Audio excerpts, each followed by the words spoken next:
Historia de la pedagogía. Sección 55. Tercera parte. Del Renacimiento a Kant. 6. El naturalismo renacentista. 37. La magia. 38. La filosofía de Telesio. 39. Bruno. La religión de la naturaleza. Esta es una obra de los maestros Abagnano y Bisalbergi. 6. El naturalismo renacentista. 37. La magia. En el Renacimiento se reconoce la relación con el mundo como esencial y constitutiva del hombre. El estudio del mundo natural no aparece ya más como un inútil desvío de la meditación interior, de la consideración del propio destino, puesto que este destino debe realizarse en el mundo. La investigación naturalista se suelda estrechamente al destino del hombre que se ha radicado en el mundo con la decisión de conquistarlo. Al considerar a Aristóteles sobre todo como el filósofo de la naturaleza, había defendido lo que es el fundamento de toda indagación naturalista, el orden necesario del mundo. La magia, la filosofía natural y por último la ciencia son los momentos a través de los cuales se desarrolla y llega a su madurez la investigación naturalista del Renacimiento. La magia se basa en dos supuestos. 1. La universal animación del mundo natural, al que se considera como movido por fuerzas intrínsecamente símiles al hombre. 2. La pretensión de subyugar estas fuerzas con añagazas o encantamientos, del mismo modo como, mediante un oportuno tratamiento, se subyuga un ser animado. Estos dos supuestos son comunes a todos los defensores de la magia que los deducen del neoplatonismo. La primera figura de mago es la del humanista alemán Johann Reuchlin, quien fue guiado hacia los estudios cabalísticos por Pico de la Mirandola. Pero el mago más famoso es otro alemán, Teofrasto Paracelso, 1493-1541, sostenedor de una medicina mágica que, según se cuenta, le permitía hacer curaciones milagrosas. Según Paracelso, el mago, con la fuerza de su fe y su imaginación, ejerce sobre el espíritu de los hombres y el espíritu de la naturaleza un influjo que suscita potencias ocultas e ignotas, gracias a lo cual logra realizar cosas consideradas imposibles. Esto lo cumple sobre todo mediante la búsqueda de la quinta esencia, es decir, el extracto corpóreo de una cosa obtenido mediante la separación del elemento dominante de esa cosa, de los otros elementos que la componen. Es la quinta esencia. En la quinta esencia se contienen los arcanos, es decir, la fuerza activa de un mineral, de una piedra preciosa o de una planta, y de ella se sirve la medicina para obtener curaciones.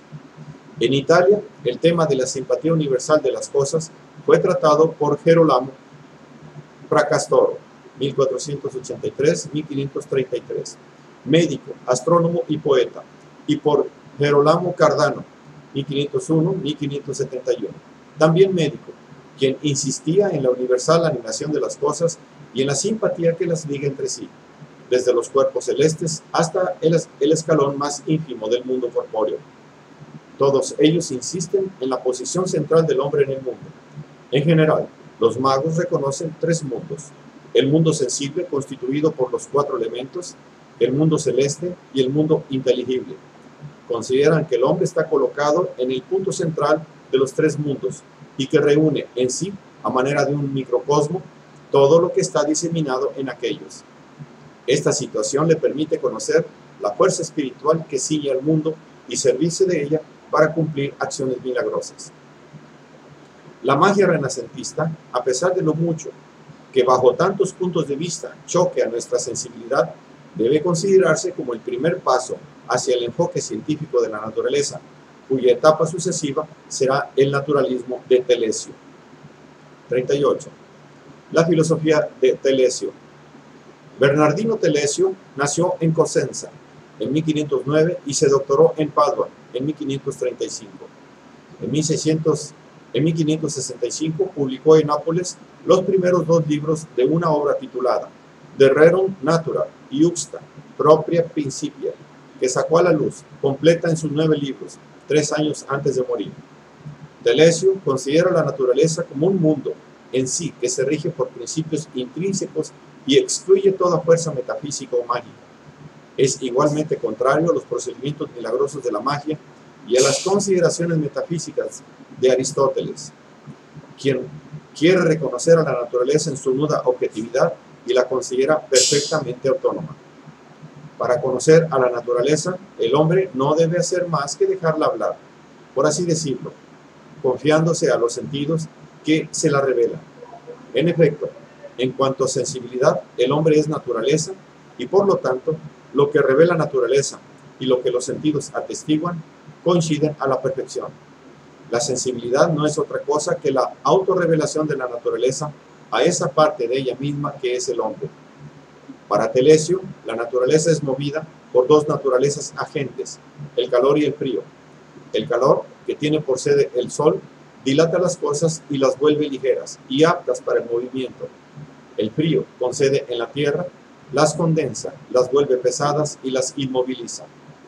El calor y el frío son incorpóreos y necesitan una masa corpórea que pueda sufrir la acción del uno y del otro. Esta masa, provista de inercia, es el tercer principio natural.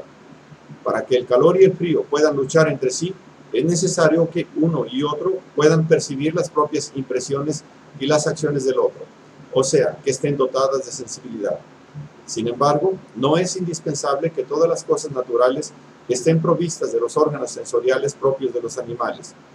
Tales órganos no son más que vías o aberturas a través de las cuales llegan más fácilmente a la sustancia sensible las acciones de las cosas externas, pero no son indispensables a la sustancia sensible que reside en los principios agentes, es decir, el calor y el frío. Por consiguiente, Telesio considera el sol y la tierra como los únicos elementos originales. No lo son, en cambio, el agua y el aire que resultan de la composición de los dos primeros. Su física se mantiene sobre un plano cualitativo. Con todo, advierte la exigencia de un análisis cuantitativo para determinar la cantidad de calor requerida para producir los diversos efectos naturales. Aunque declara que por su parte no está en condiciones de satisfacer esta exigencia, dado el escaso tiempo que podía dedicar al estudio de la naturaleza, estima que solo este análisis cuantitativo puede volver a los hombres no solo sabios, sino potentes, es decir, darles el dominio de las fuerzas naturales. Contra Aristóteles, Telesio ejerce una crítica minuciosa que toca todos los puntos de la filosofía peripatética. A propósito de la función que Aristóteles atribuye a Dios en cuanto motor inmóvil del cielo, Telesio observa que la acción de Dios no puede ser limitada a la explicación de solo un hecho determinado de la naturaleza. Dios es más bien el principio de conservación de todos los seres de la naturaleza y actúa a través de las fuerzas naturales que, si no fuese por el orden establecido por él, se destruirán recíprocamente.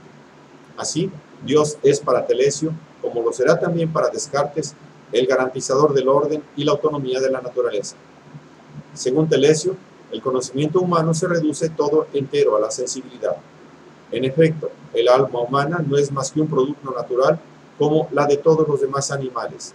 Es el espíritu producido del semen. A través de esta alma, el hombre entra en contacto con la naturaleza y es naturaleza él mismo, de tal forma que la sensibilidad no es otra cosa que la revelación de la naturaleza a sí misma. Toda sensación es producida por un contacto entre el alma y las cosas externas, pero la sensación no se reduce a ese contacto, es decir, a un hecho puramente material, porque es la percepción, es decir, la conciencia, que de ese acto se tiene. A la sensibilidad se reduce la inteligencia, que consiste en extender a las cosas, aún no percibidas, las cualidades que el alma ha percibido en las cosas presentes. Incluso los principios de la matemática se derivan de los sentidos, los cuales nos dan testimonio, por ejemplo, de que el todo es mayor que las partes y que dos cosas iguales a una tercera son iguales entre sí. También la vida moral del hombre se reduce a principios naturales. El supremo bien es la conservación del espíritu en el mundo. Propio del orden del mundo establecido y garantizado por Dios, es el que todo ser tienda a su conservación. Este es, por lo tanto, el fin moral supremo y la medida del placer y el dolor. Es fuente de placer todo aquello que ayuda a la propia conservación. provoca dolor todo aquello que tiende a dañar o destruir. La virtud es la condición necesaria para la conservación del hombre en el mundo, porque impone a las pasiones una medida que evita los excesos perjudiciales. De esa forma, Telesio reduce entera la vida intelectual y moral del hombre a los principios puramente naturales. Solo un elemento se le presenta como irreductible a la naturaleza: la vida religiosa, en cuanto es aspiración a un bien que los sentidos no conocen y se orienta hacia un mundo diverso del sensible. Como es evidente, el sujeto de la vida religiosa no puede ser el alma natural, el espíritu producido del semen, que no podría tender a algo situado más allá de la naturaleza. Por consiguiente, debe ser un alma divina, infusa directamente por Dios, como forma sobrepuesta. Esta alma divina no condiciona la vida intelectual y moral del hombre, pero sí la libertad que le es propia, es decir, la elección entre el bien natural y el bien sobrenatural, y constituye la característica original del hombre frente a los demás seres. El naturalismo de Telesio vuelve la espalda a la metafísica y a la magia.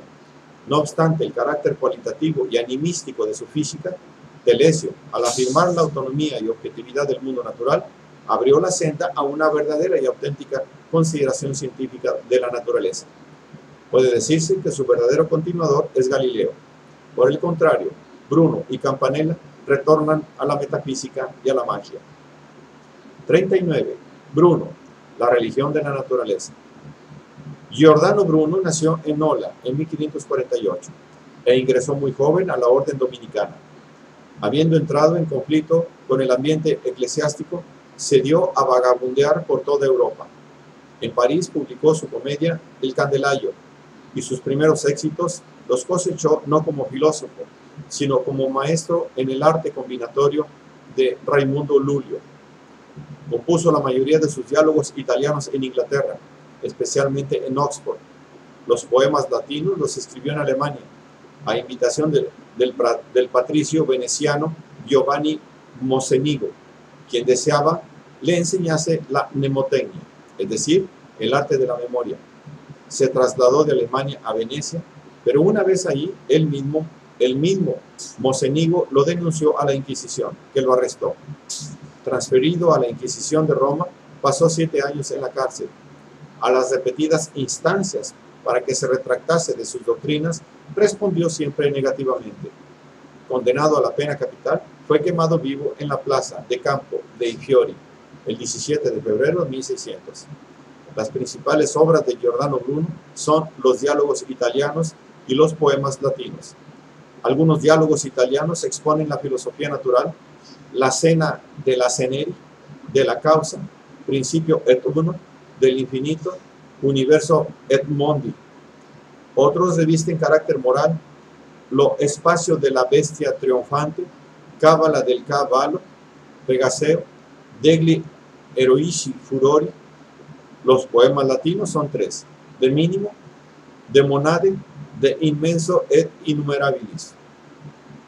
Bruno compuso asimismo muchos otros escritos que se refieren principalmente a aquella Ars Magna de Raimundo Lulio, 1232-1315, que era al mismo tiempo el arte de retener en la memoria las verdades adquiridas y descubrir otras nuevas mediante la combinación de los términos que componen los principios de todas las ciencias.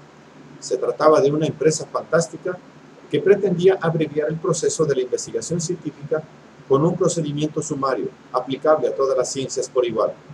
Este procedimiento no podía menos de seducir el espíritu de Bruno, dominado por el afán de tomar por asalto el saber y la ciencia, de proceder más allá de todo límite, de abrazar el infinito.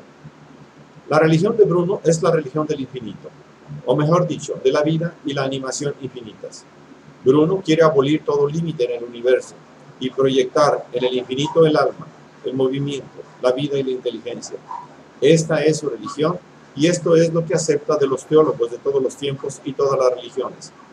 En cuanto a las auténticas religiones positivas e incluso al cristianismo, Bruno admite su utilidad para la institución de pueblos rudos que deben ser gobernados, pero les niega todo valor y las considera como ignorancia y superstición. Se ocupa exclusivamente del mundo natural y rehúsa toda especulación teológica. No es posible remontarse hacia Dios partiendo de los efectos naturales, como tampoco es posible conocer a un escultor a partir de sus estatuas. Por consiguiente, Bruno considera a Dios solo en cuanto principio inmanente de la naturaleza misma.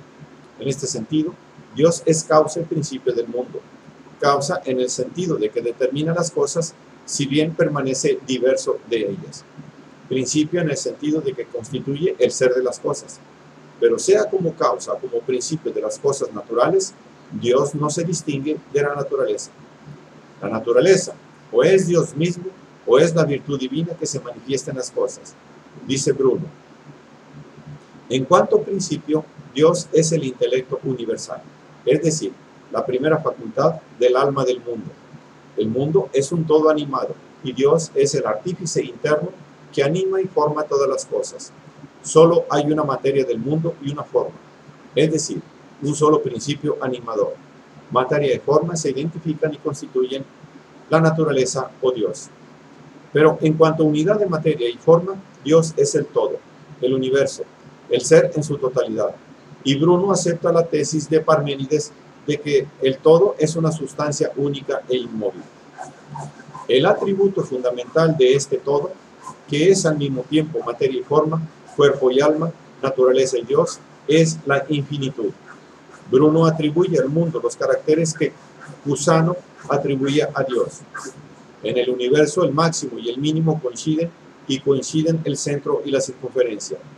De él puede decirse que el centro está en todas partes y la circunferencia en ninguna, o que la circunferencia está en todas partes y el centro en ninguna. A la defensa y la lírica exaltación de la infinitud del mundo están dedicados la cena del Esceneri, de El infinito universo e mondi y el poema latino de Invenso. La defensa que Bruno hace del sistema copernicano en la cena obedece precisamente de la posibilidad que este sistema le ofrece de entender y afirmar la infinitud del mundo.